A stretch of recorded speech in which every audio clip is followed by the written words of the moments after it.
Assalamualaikum, halo, saya Tuti Sidiane, guru IPA di SMP Negeri 1 dari Jaksa, akan menyampaikan aksi nyata penerapan model Project Based Learning pada materi pencemaran lingkungan. Pasca pandemi bukan berarti pembelajaran kembali dilakukan secara konvensional. Pemanfaatan teknologi dalam pembelajaran seharusnya tidak hanya dilakukan saat kondisi tidak memungkinkan. Justru saat ini, teknologi menjadi kebutuhan.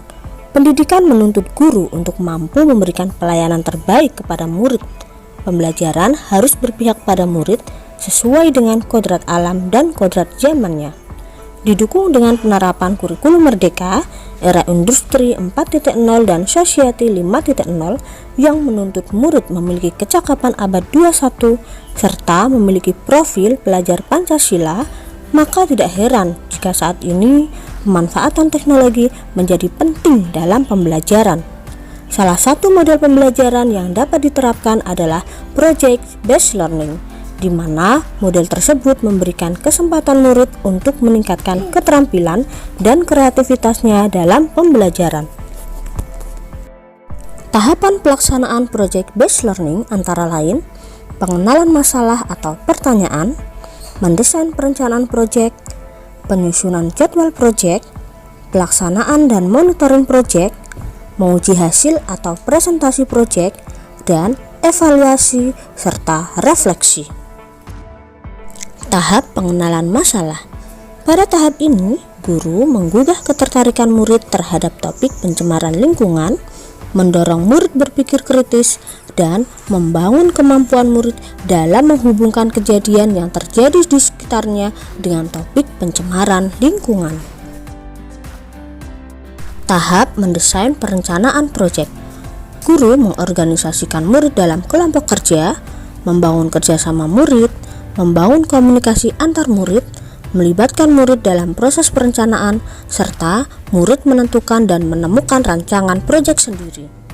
Pada tahap ini, guru melaksanakan pembelajaran berdiferensiasi dengan membagi kelompok, yaitu kelompok kinestetik dan kelompok visual sesuai dengan gaya belajar yang ada pada kelas tersebut.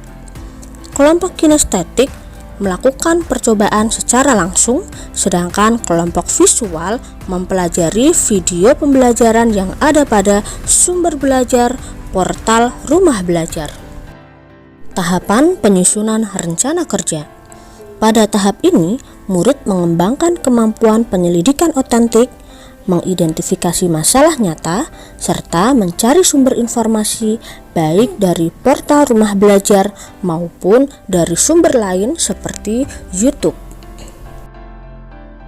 Pada tahap pelaksanaan dan monitoring project, murid memiliki pengalaman untuk melakukan penyelidikan, menumbuhkan kemampuan menganalisis, membangun sikap berbagi dan bekerja sama, mengembangkan kemampuan berkomunikasi, menumbuhkan kemampuan membuat keputusan, serta memanfaatkan media dan sumber teknologi informasi dan komunikasi.